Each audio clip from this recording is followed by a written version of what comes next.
The last of the 6 Agitated Avashtas is the Kshobhita Agitated Avashta. And this happens when a planet with the Sun, conjunct the Sun, or when a planet is aspected by an enemy and aspected by the Sun, Saturn, and Mars. So when all 3 of the malefics aspect as well. Now practically speaking, when a planet's aspected by an enemy, we already have the thirsty Avashta and we already have the starved Avashta.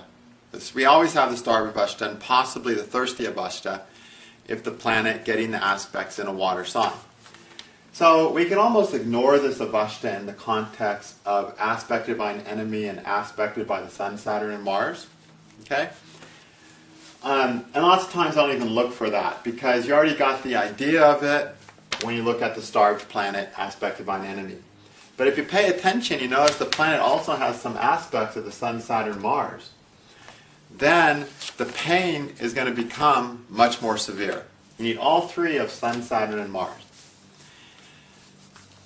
So a planet that is aspected by an enemy and aspected by the Sun, Saturn, Mars is going to get more frustrated. There's going to be more pain involved. So it's going to be a more, we could say, acute, painful type of starvation. Okay? I hardly even look for it because I've already considered that. But if you can remember to look for it, you can relate to the person, say, oh yeah, it's going to hurt a little more sharply because all of Sun, Saturn, and Mars are aspecting to some degree. What's really important about the Kshobhita Avashta is when the planets conjunct the Sun. Because when that happens, the planet really does get agitated, and it's a whole new thing.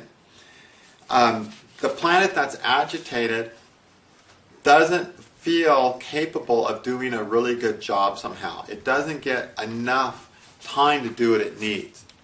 Problem with the Sun is a separating planet. This is the bigger picture of my life and what I have to do. And any planets that it agitates, it's basically saying you're not as important as the bigger picture of my life. And it's true, it's not. The Sun's a planet of truth. So we can't argue with what the Sun says. But the fact is the planet with the Sun gets hurt more. Okay? The planet with the Sun gets hurt because it's not seen as that big of a picture in the person's life, as big as what the Sun has to do. So the Sun's going to be in some house, and he's going to be trying to make that house his kingdom. Whatever house your Sun is in is your kingdom. And the Sun will be able to create a kingdom there to the degree of its Agitated Avashta. If it's in a good Agitated Avashta, it'll create an amazing kingdom there. If it's a shitty Agitated Avashta, it's going to create a terrible kingdom there. But as part of making that kingdom, it's going to sacrifice the planets it's joining. And it's going to say, in making this kingdom, I'm going to have to make a sacrifice of this. And then that planet gets agitated and bothered and frustrated because it's not getting enough time. So any planet joined with the Sun is going to be dry. It's not going to get what it needs. It's going to be dry and crusty. Okay? Hard and baked somehow. Because it's just not getting enough. Because the Sun is trying so hard to achieve what it's trying to achieve in that house, to build that kingdom, that it's not giving enough, it's not letting the person give enough time to the planets that are with the Sun. So those planets get bothered and agitated and become a problem to the person as a whole. Although the person, because of those sacrifices, will do more in their kingdom. And so it's a give and take type thing. Planets with the Sun get sacrificed, don't get all their needs met, but a person does more in that house because the Sun is there. Okay? So it's one of these things, and you'll see this lots of times in charts of powerful people who do a lot of things in the world, because the Sun will be forming some good yogas with these other planets, some Raj yogas or something. So the person has all this power to do, but those planets that are forming the Raj Yogas with the sun, the things they represent as planets are getting sacrificed, and the person has a deficit of those things in their life, because they choose to. The sun chooses to focus on that house, make that house their kingdom at the expense of the planets it's with. That's the price it has to pay to build that kingdom. And that's how life works. When you're building a kingdom, you have to pay a price because it's hard work, it takes time, and you have to make the sacrifices. Okay? Think of the president. He has to maintain the kingdom for a few years. Think how many sacrifices he makes to his life because he just has no time for certain things. That's what the sun does to the planets it agitates. So really simple to understand Avashta.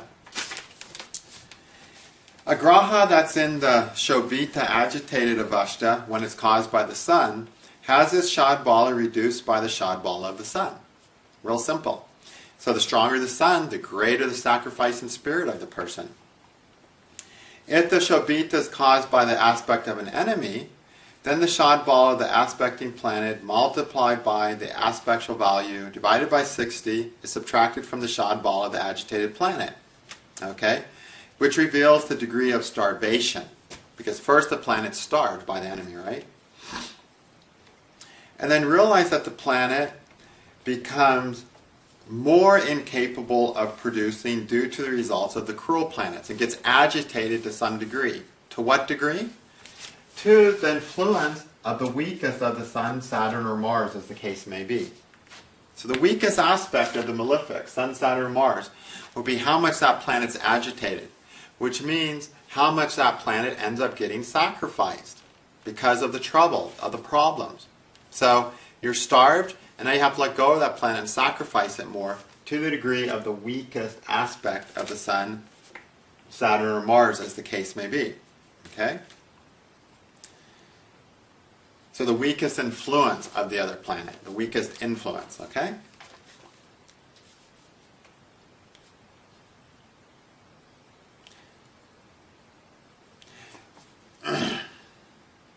So point number 1. When Kshobhita Avashta is indicated by the aspect of a cruel enemy, that same enemy will also be causing Kshobhita Avashta. Okay? If the other planets are also aspecting. Okay? So the planet's not only starved, it's frustrated by that planet. Okay? So it makes it a little more painful. Kshobhita Avashta, point 2, is more painful when Mars is starved or when Mars starves Saturn. It gets more frustration. Mars starved or Mars starving Saturn makes a person more frustrated. As a result, they'll tend to go into a worse Kshobhita, frustrated, agitated state. That planet feels powerless to be fulfilled. The agitated planet feels powerless to be fulfilled because all the power is going to the sun. Everyone's paying attention to the king and not to everybody else, right? In the face of the king, no one has any say, no one has any power. That's what the agitated planet feels like. So, if Mars is starved, a person's powerless to some degree. They feel powerless already as a whole person. If Mars is starving Saturn, the person has less power. As a result, they're already feeling somewhat lacking of power. And then you get a planet agitated whose power is robbed by that of the sun, or robbed by these 3 cruel planets. Then it's not going to. It's gonna be worse if the person comes from a powerless base of a starved Mars or Mars starving Saturn. And as we see the effects of these avashtas, you understand more clearly why I have these rules that if Mars is starved or if Mars is starving Saturn, the person's more prone to Kshobhita Avashta because they're in a pre-Kshobhita, a pre-agitated state already, a pre-frustrated state.